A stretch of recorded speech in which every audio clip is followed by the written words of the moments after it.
Good morning, Happy Valley, and welcome back to another edition of the Penn State 365 podcast. I'm your host, Richie Schnyderite, and today we're joined by Joey Klender, our wrestling analyst.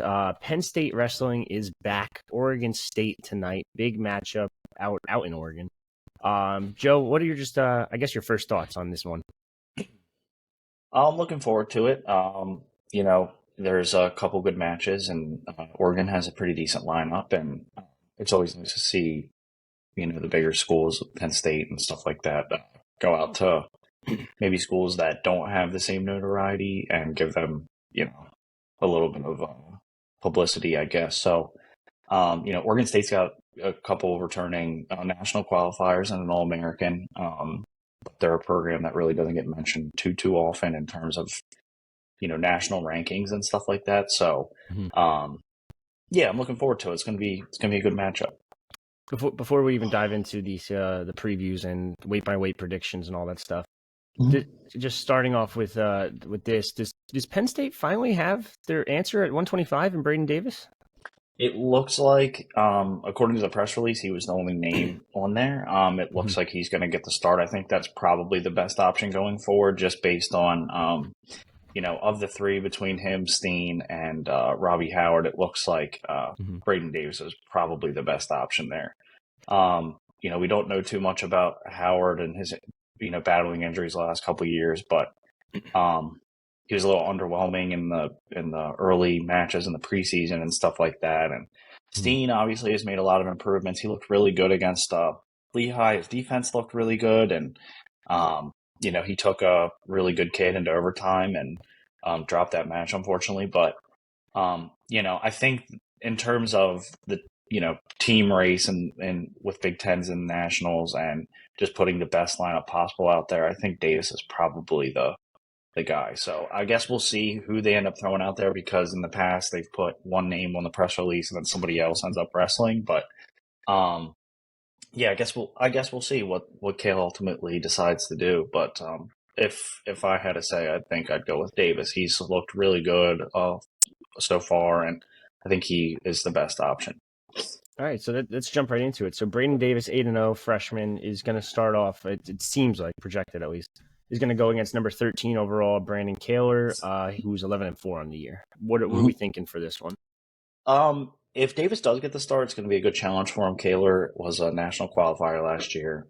Didn't know American, but making it to the tournament is a big accomplishment in itself. So, should be a good matchup. I'm interested to see what Davis does and, how he kind of fits into the lineup against somebody who's a little more experienced and stuff like that. You can tell Davis is definitely, he's getting used to the limelight a little bit. He's, not quite media trained yet, but I think it's going to be a good test to see kind of where he is and where he falls into, where he falls in terms of national rankings and that kind of conversation. So, but then again, we really need to be careful with,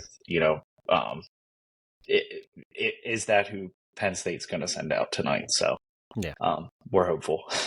Yeah, so we'll see what happens with that one. But next up, it's 133 pound. It's number 4, Aaron Nickal, 5-1 on the year, versus number 25, Gabe Wisenhunt, who's 7-4 on the year. Yeah, I think that's probably a pretty obvious win for Nickal. His only loss coming was to Crookham from Lehigh, who is just on a tear this year. And as a freshman, he's beat Arujau from Cornell, who's a returning national champion.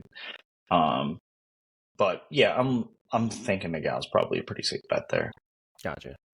Next one, probably going to get the same answer from you here at 141. Number 2, Bo Bartlett versus number 23, Cleveland Belton.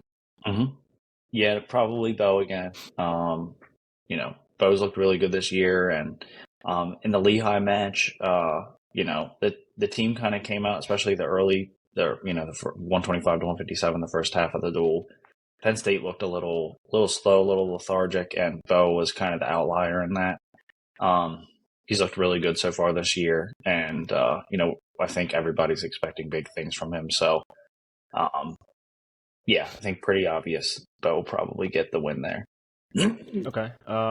Next up, we have a little bit of an interesting one because they listed David Evans and Tyler Kasich Mhm. for Penn State at 149, and then on the other side is number 11 Nash Singleton. Do you Yeah. know do we know who's going to go, or do you think you know who's going to go for Penn State? I think Kasich will probably end up winning that job. Okay. I think that he just seems like a better fit if the lineup's going to be more complete. I mean, it's tough to replace somebody like Shane Van Ness, who Yeah. was 30 seconds away from beating Yanni Diakomahalis last year and in the semis at National. So it's tough to replace somebody like that. But Kasich is definitely so far the one I would lean towards. He was just a little more impressive. He looked really good against Lehigh. Didn't get the start against Hofstra, but yeah, I would like to see Kasich win that job just from a standpoint of watching both of them wrestle. I think he's the guy, but I guess we'll see who they throw out there. It also kind of depends on how the duel goes. Like if Bo and Nickal can go out and get bonus points, maybe Kasich won't go out. But I don't know. I guess we'll see. Evans is obviously, he's a good wrestler. He's very talented. I think that Kasich just was a little bit more impressive to me from what I've seen from both of them so far. Yeah, I find it interesting that if it is Kasich, that you're going to go with 2 freshmen and a sophomore for the lower weights at least. So right. You don't really see that too often in Penn State. You can and you can kind of get away with it just because the latter half of the lineup is so deep, and you can kind of expect the guys like Storaci and Brooks and Bernie to go out and put up bonus points, and Kirk too. You have that insurance towards the latter half of the duel, which is a big strength and it's a big advantage. So, I honestly would like to see what Kale does. I'm sure whatever he picks is probably the right decision. He doesn't stray off away from the truth very, very often. So I'm interested to see, with the tougher part of the dual schedule coming up too. This is where, you can kind of play around with things. Whereas, Michigan, Ohio State, Iowa, you can't really get away with those same, you can't really test lineups against those teams. They're just too deep. So, yeah. Yeah. Speaking of bonus points, number 150 at the 157 pounds, number 1 Levi Haynes. He's going to go either against Isaiah Crosby, the former JUCO national champ, or Murphy Menke. Do you think bonus points is potential here? Of course, yeah. With Haynes, he's so crafty, very good on his feet, very good offensively. You can pretty much always expect that from him. But at the same time, this is Division I wrestling. Everybody's really good for the most part. So you never know. But yeah, I think I do hope that now that we're in January, though, we are seeing who we're going to see towards the postseason, just because you want to get these guys in kind of momentum building mode, especially the ones that maybe aren't. I'm not saying anyone's really a shoo-in, but you have guys who you expect to win a national championship. You have guys that you expect to be All-Americans. But, the national tournament is really won through getting bonus points and getting wins when it's not expected. That's big. That's been, Penn State's, secret recipe for so many years in terms of winning national championships when maybe they shouldn't have.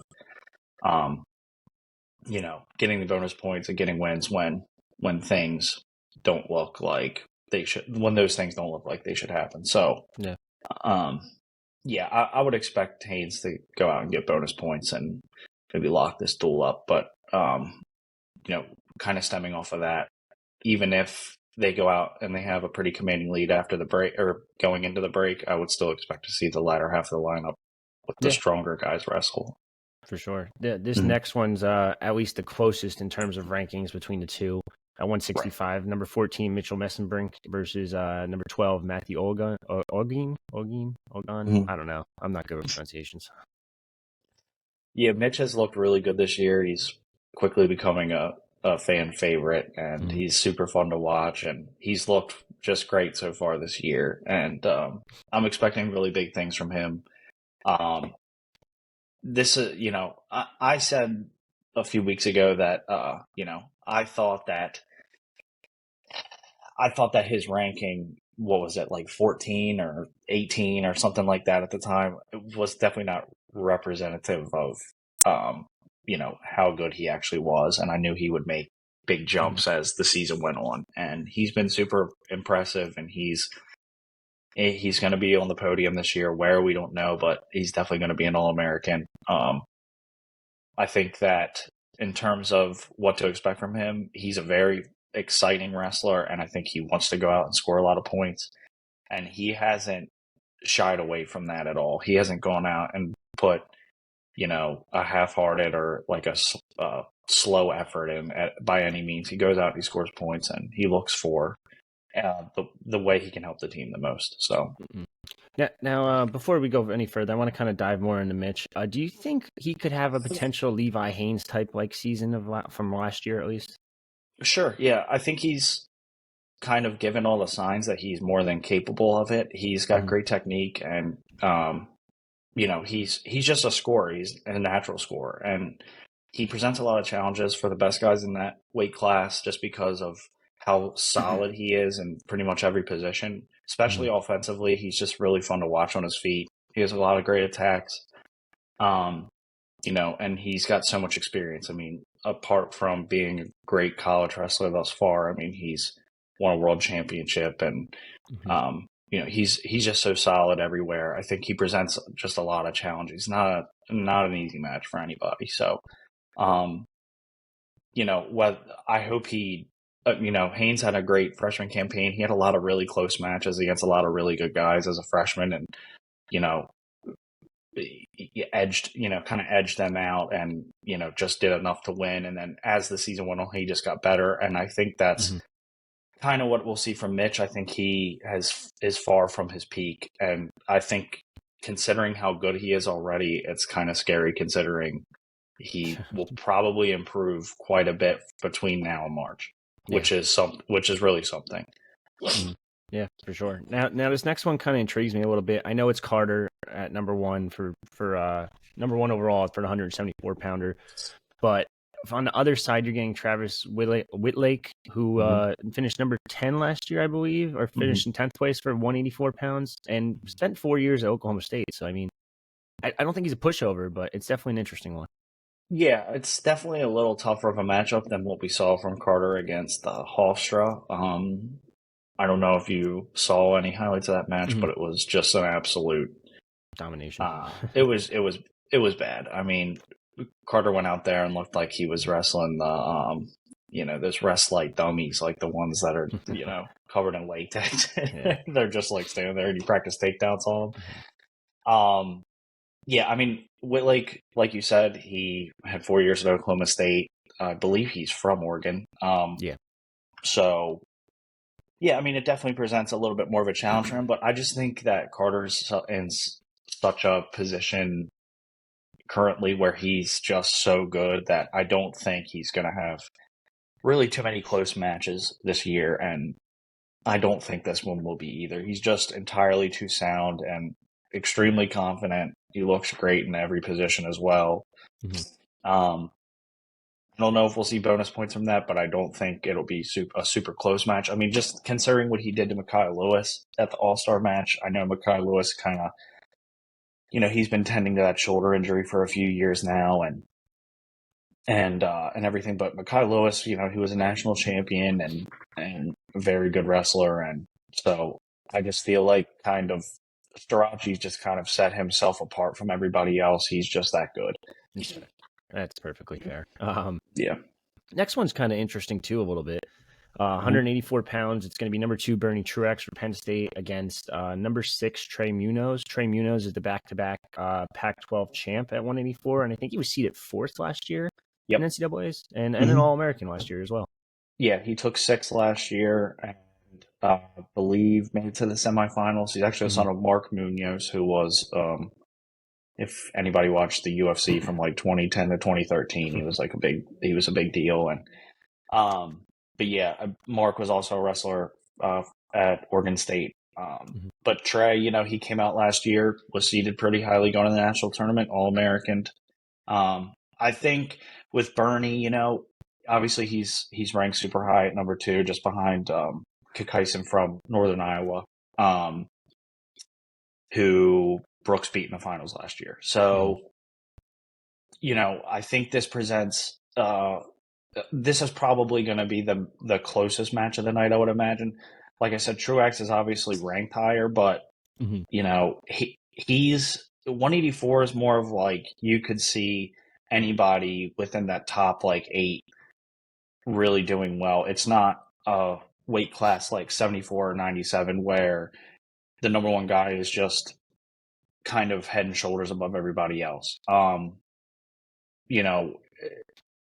Truex kind of he's had some tight matches and I think that this is probably going to be the match tonight that is the closest in terms of just overall with the guys where they're ranked, where the match will probably end up. It wouldn't be out of line to say this could be like a 4-2 or a 5-3 or something like that. Okay. Yeah, this is going to be the probably the most exciting one for the night, but it'll be good. It'll be a good test for him, for sure. Same for Munoz. Yeah, definitely going to hold you to that one. I'm going to go look back at this one in a couple of days and see if it actually is just as close as you think.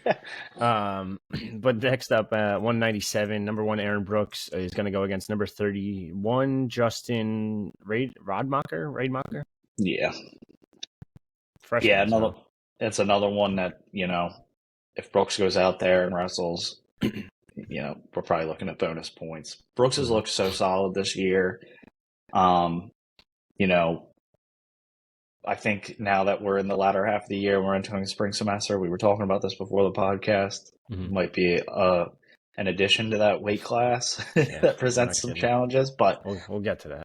I don't think Brooks is going to have any issue tonight. I think that he's just been so solid all year, and he's only wrestled a handful of matches, obviously, but I wouldn't expect too much there.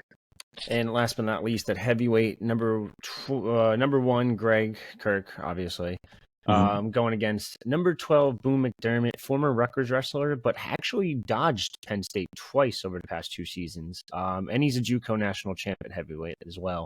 But he managed not to wrestle against Penn State either of the last 2 seasons, so something to keep an eye on. Yeah, the thing I'm looking for most here, and this is something that we haven't really heard anything about, but Kirk did tweak his knee against Lehigh, and he continued to wrestle that match and did wrestle and won. He did not wrestle against Hallstra. So I'm looking forward to seeing how he does tonight and if that knee is presenting any challenges for him. I don't think it is because we haven't heard anything about it, but I'm interested to see if, one, he goes out if the duel's already out of reach. I'm sure he will, considering it's the last half of the year. And 2, if he's got any sort of wrap on that knee or anything like that. I don't want to try to make a mountain out of a molehill with that, but I just kind of want to be cognizant of the fact that he was a little light on his knee after that first duel. So, but he's had plenty of time to recover. Is probably in tip-top shape, and I'm excited to see how he looks tonight. So expect a win from him, of course. Yeah. Okay. So it sounds like Penn State's going to have a relatively easy one tonight against Oregon State, who's ranked number 18, I believe, in the top 25 rankings. Yeah. Any other final thoughts on this match before we move on to some other stuff? No, I'm interested to see what lineup goes out there, considering it's the last half of the year. Like I said, I kind of think this is the point where there's probably a little bit more solidification in terms of what the lineup's going to look like going into the postseason. We have a Big Ten dual season starting next weekend against Indiana. So, I think if Davis goes out, we can pretty much expect him to be the starter for the rest of the year, which I think a lot of people will be happy with, just considering the options we have there. And but other than that, I think it's going to be pretty expected night, I guess. Yeah, that's what it sounds like for sure. It seems like a relatively easy one, like I said, for Penn State. Just should be able to wrap this one up actually relatively early, right? Ideally. But that moving on to the more important things in the wrestling world, we have to talk about it because it's all over the interwebs. It's all over social media. What the hell is AJFerrari doing, flipping off his own crowd, or his future crowd, I should say? Well, we know from his national championship campaign a few years ago at Oklahoma State that he's definitely a flamboyant personality. Very, very. He's definitely a character. That's another good one. The guy's an interesting dude. I don't know why. I think a lot of people knew going into this year that he was probably going to end up at Iowa. Mm-hmm. I don't know why you'd flip off your own fans. He threw a punch at his future teammate. Yeah. I mean, there's a lot to digest with that, but I mean, very interesting guy, very interesting personality for college wrestling, and I don't know how a lot of people feel about him. I can kind of guess how people feel about him. It is what it is. He's a great talent. Obviously he's not with Oklahoma State anymore after the stuff that happened there. And, I'm happy to see that he's getting another shot. I'm happy to see that he's, he had some offers. He's going to a team that, he just adds depth to that lineup, which is great. It makes 97 a little bit more interesting because I think a lot of people have been looking forward to seeing him and Brooks wrestle. Brooks said earlier this year that, going to 97 wasn't as much of an adjustment as I think most people would expect because, he was at 84 and, when you get up to 97, you'd think the guys are bigger and stronger, but he said that, most of that additional size is not actually strength or muscle. It's more flub. So he hasn't had too much of an issue adjusting to that weight class. He's got really good technique, and I think he's actually found it easier to win matches at 97 just because the guys are about as strong as at 84. They're just a little bigger. Obviously, Ferrari doesn't really fit that mold. Ferrari's a monstrous human being.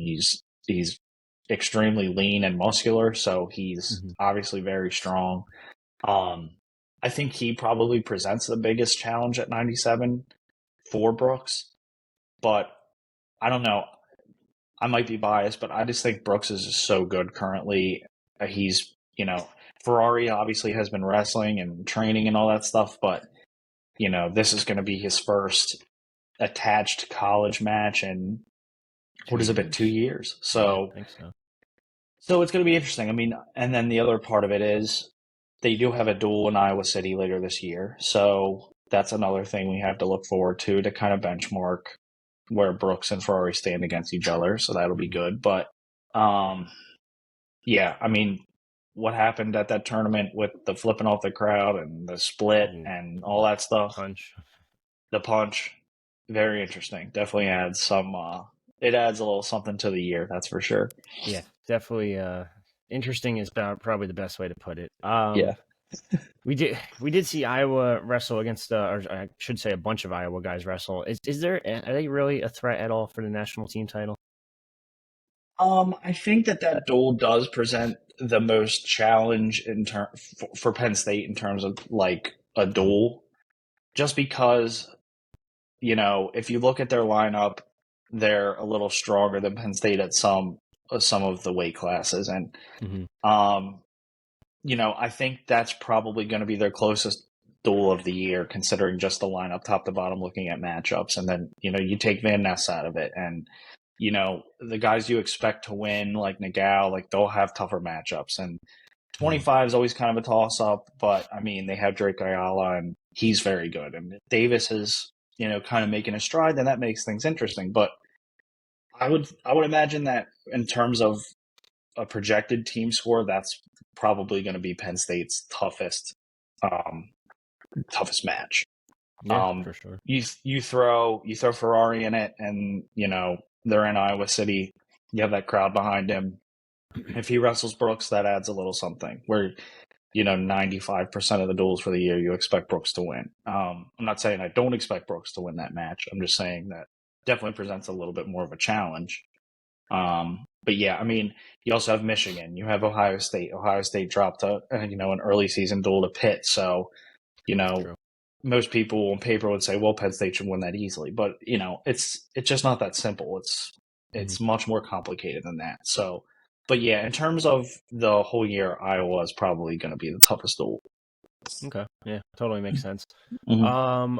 Other than that, I believe we haven't talked in a while since there hasn't been a match or duel in a while. But we did miss one recruiting nugget. Will Henckel from Blair Mm-hmm. Academy ended up committing back on the 29th, right before the new year. Just overall thoughts on him. He's a 2025 kid. Like I said, Blair Academy, New Jersey. So Yeah, I mean, it's another good pick up for Penn State, and I think that basically what we're looking at is we're really seeing a really solid recruiting class over these next couple of years for Penn State. The 2025 class has a lot of really solid guys. PJ Duke obviously is probably the most notable one, but of course.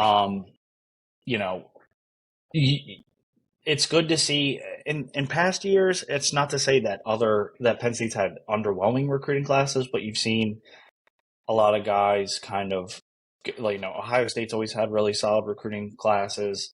Iowa, of course. Michigan has had a really good team for a few years now. So that's another one. But I think just in general, it's nice to see that we're really getting some really high level recruits and guys that are not only good, on the college team, but also internationally and freestyle and stuff like that, because that's obviously a big part of, I think, why guys choose to come here. They have aspirations of being world champions, Olympic champions, and they want to come wrestle at Nittany Lion Wrestling Club and continue training with Kale and everybody after college. So, but Henkel's a good pickup. It's the fifth commitment from that class. So, everything's looking really awesome so far in terms of depth moving forward. And, first New Jersey guy in that class too, I think. Actually, in both classes. Yeah, I think so. Classes, Yeah. Yeah. I think he's actually a Connecticut kid, but he's wrestling at Blair Academy. But definitely interesting to say the least. Other than that, I don't think there's anything else really recruiting wise. Not really a whole lot of news out there. Anthony Cassar is going back in the cage for MMA on March 10th. It was posted by Bashmania. And Bo Nickal also has a fight, UFC 300. So excited for that. What is the date on that one? I forget. I don't know off the top of my head. But he also just had his baby, so congrats to him. True. That is true. April 13th, 2024. I think that's who's fighting it. The title is Masvidal, I believe, if I'm correct. Or he proposed the title fight. He's out of retirement all of a sudden to fight somebody. So I mean, interesting guy there. But I know that card's coming together. But I'm excited to see Bo back in the cage, and I think this is going to be a big year for him. I want to see him kind of climb up those rankings and get somebody who's super notable. I know a lot of people want him to fight Hamzat Chimaev, but I don't think he's really ready for that quite yet. I don't think Dana White would ever let that happen. I think that they realize with Bo, they have something super special, and they're not going to throw him to the wolves this early, but of course, who knows? Build up that record and then see, then going against the big boys and all that. But right. I guess that 300 card's not officially done yet. I was reading the other day, someone was saying something about Connor coming back versus Chandler, and I'm like, here we go again. Yes, I read that's International Fight Week. At least that's what the guy said on. Right, so that might have changed already. There's people saying it's Judo versus Edwards again, and Connor said he's fighting at 85. I don't see that happening, but I don't know. I know he was out of the USADA pool for a while, so maybe he is going to fight at 85. But this whole UFC is a strange world, just because it's like, hey, retirement. No, I'm not done yet, and I want to come back again. It's like, look at Masvidal. It's been like a year. Like, what are we talking about? Right. But anyway, other than that, I don't really think there's anything else Penn State related. Anything else before we sign off here? No, I don't think so. I'm all good. All right, so big match this weekend. Or I shouldn't say this weekend. Big match tonight in Penn State, Oregon State, out in Oregon State. What time? I believe it starts at... I think it's 5 Eastern. 5 Eastern, technically. Right. And then Indiana next week, so they get a whole week off, and that's it's going to be an interesting one to see what happens. I guess next week. I mean, we'll just wait for that for the most part. But Yeah, right. yeah, it's a lot of there's not really any crazy big matches coming up. It seems like maybe the Michigan one. Yeah. Now we have some time before Ohio State, Michigan, and Iowa. So Yeah. I'm just really excited to see how the lineup kind of comes together, and I hope we kind of have a decision with 25. I think the only real weight class where we can see kind of some disparity and have a couple different guys out there is 49, just to see who's going to win that job. I mean, it might be kind of up in the air in the room, and that's why both those names are listed, but we'll see. Yeah, definitely going to be an interesting one. Like you said, 5 p.m. local time tonight for tonight's duel.